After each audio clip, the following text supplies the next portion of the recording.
Hello everyone, welcome to my YouTube channel. आज हम discuss करने वाले हैं NBHM 2010 के पेपर को, और जो सेक्शन है जिसको हम डील करेंगे वो है complex analysis. So let's start the video. ये रहा क्वेश्चन नंबर 1 इस वीडियो का। क्वेश्चन क्या है?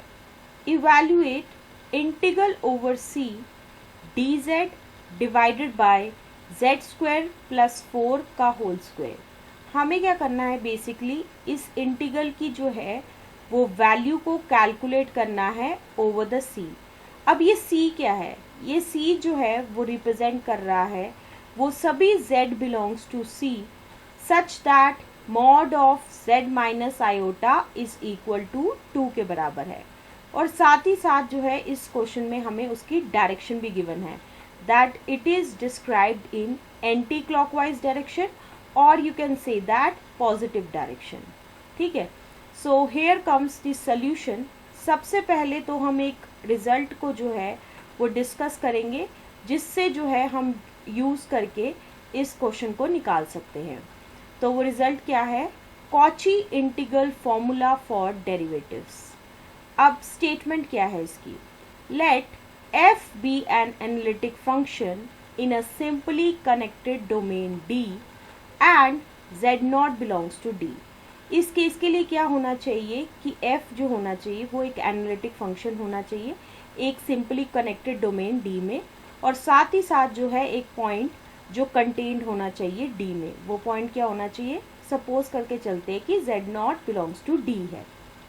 Then fn z0 is equal to होगा n factorial divided by 2 pi i integral over C f of z divided by z minus z0 की power n plus 1 into dz। जहाँ पे ये C जो है वो रिप्रेजेंट कर रहा है कोई भी क्लोज कॉन्टूर हमने लिया हुआ है इन D में containing the point z0 which is as depicted in the diagram also. साथ ही साथ जो है ये fn z0 का क्या मतलब है कि हमें क्या करना होता है इस केस में? डिफ्रेंशिएट करेंगे जब भी हम f को n times with respect to z, फिर उसके बाद क्या करेंगे? z की जगह जो है हम कैलकुलेट करेंगे उस फंक्शन f की वैल्यू को at z equal to z0 पे। तो उसी को जो है हम कहते हैं fn z0। अब हम आते हैं अपने गिवन क्वेश्चन की तरफ। क्वेश्चन में बेसिकली हमें क्या फाइंड आउट करना है?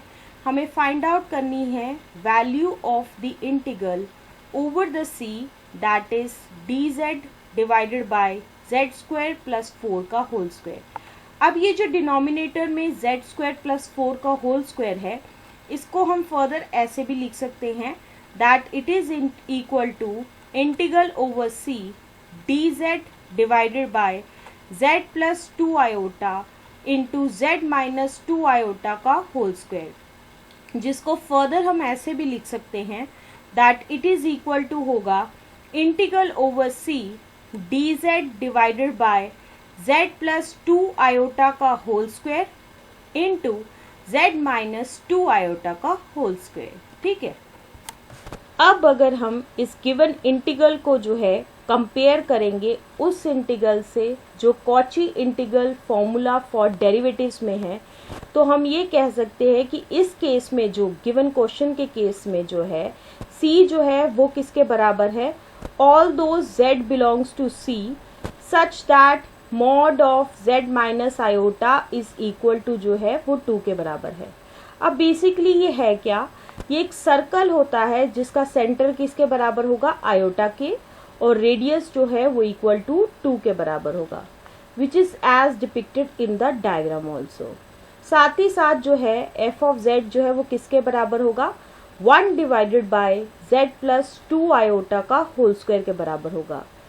इस गिवन इंटीग्रल में जो है वो z0 होगा 2 आयोटा के बराबर, और साथ ही साथ जो है n प्लस 1 जो है वो 2 के बराबर होगा, जहां से हम n की वैल्यू जो है वो कैलकुलेट कर सकते हैं। So n is equal to होगा 2 माइनस 1 इक्वल टू 1 के बराबर।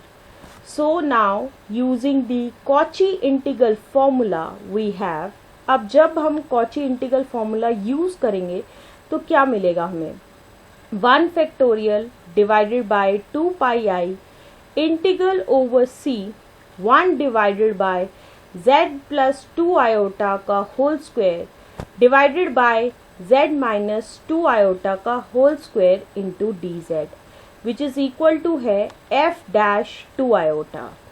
इसको फर्दर हम कैसे लिखेंगे, that 1 divided by 2 pi iota integral over c 1 divided by z plus 2 iota का whole square into z minus 2 iota का whole square into d z is equal to होगा d by d z f of z which is at point z equal to 2 iota.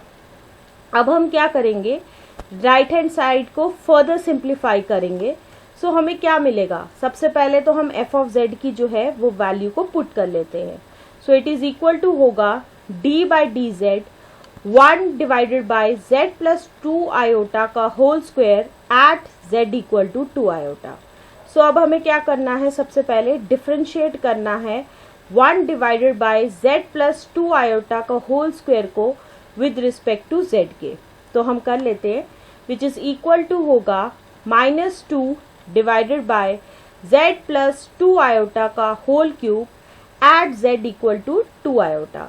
अब हम क्या करेंगे इस case में, z की जगह जो है वो 2 आयोटा को पुट कर लेते हैं। So which is equal to होगा -2 divided by 2 iota plus 2 iota का whole cube which is equal to होगा -2 डिवाइडेड बाय 4 आयोटा का होल क्यूब। सो यहाँ से जो है हम अब क्या कर रहे हैं, बेसिकली राइट हैंड साइड को फर्दर सिंप्लीफाई कर रहे थे। ठीक है, तो यहाँ से हम क्या कर रहे थे, हम बेसिकली राइट हैंड साइड को जो है वो सिंप्लीफाई कर रहे थे। So which further implies that integral over c 1 divided by z plus 2 iota का whole square into z minus 2 iota का whole square into d z is equal to होगा -2 पाई आई। ये -2 पाई आई कहाँ से आया है, हमने लेफ्ट हैंड साइड से जो है इसको ट्रांसपोज किया है, into 2 divided by 4 iota into 4 iota into 4 iota. Basically क्या किया हमने, डिनोमिनेटर में 4 आयोटा का होल क्यूब को जो है वो पूरा खोल लिया है। अब अगर हम इसे फर्दर कैंसिलेशंस करेंगे या सिंप्लीफाई करेंगे, सो इसकी वैल्यू जो है वो आएगी पाई बाय 16, और ये पाई बाय 16 जो है वो आंसर है इस क्वेश्चन का। ठीक है, अब हम चलते हैं हमारे क्वेश्चन नंबर 2 के ऊपर। क्वेश्चन क्या है, find the residue at z equal to 1 of the function f of z is equal to 5z minus 2 divided by z into z minus 1। इस क्वेश्चन में हमें बेसिकली करना क्या है, एक फंक्शन गिवन है और उसका रेजिड्यू जो है वो कैलकुलेट करना है एक पॉइंट z इक्वल टू 1 के ऊपर। सो चलते हैं हम इसके सोल्यूशन की तरफ। सबसे पहले तो हम एक इम्पॉर्टेंट रिजल्ट को जो है वो डिस्कस करेंगे जो हम इस क्वेश्चन में यूज़ करने वाले हैं। रिजल्ट क्या है, to find residue at point z equal to z naught if z equal to z naught is a simple pole of f। जब भी हमें बोला जाए कि रेजिड्यू को कैलकुलेट करो किसी point z equal to z not पे और वो पॉइंट z नॉट जो है वो सिंपल पोल हो f का, तो उस केस में क्या फॉर्मूला होगा उसको डिस्कस करते हैं। सबसे पहले तो हम डिस्कस करेंगे कि उस केस में f ऑफ z क्या होगा। f ऑफ z जो है वो इक्वल टू होगा summation n from 0 to infinity a n z minus z not की power n plus b1 divided by z minus z not.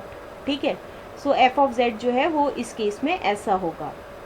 साथ ही साथ रेजिड्यू जब हम कैलकुलेट करेंगे इस पॉइंट z नॉट पे, तो उसका फॉर्मूला क्या होगा, residue at z equal to z not f of z is equal to b1 के बराबर।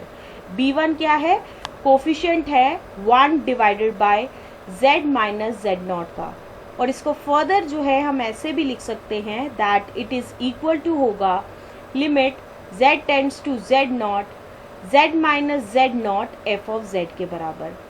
अब हम चलते हैं हमारे गिवन क्वेश्चन की तरफ। हमारे गिवन क्वेश्चन में f ऑफ z जो है वो गिवन किसके बराबर है, that it is equal to है 5z minus 2 divided by z into z minus 1। क्योंकि z माइनस 1 का जो है पावर वो किसके बराबर है, 1 के बराबर है।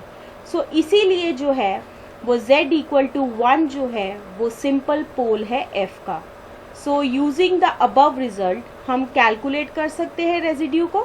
सो residue at z equal to 1 f of z जो है वो बराबर आएगा limit z tends to 1 z minus 1 f of z। अब यहाँ पे जो है हम f ऑफ z की जो है वो वैल्यू को पुट करेंगे। So which is further equal to limit z tends to 1 z minus 1 into f5z minus 2 divided by z into z minus 1।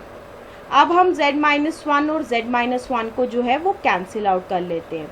So it is equal to होगा limit z tends to 1 5z minus 2 divided by z।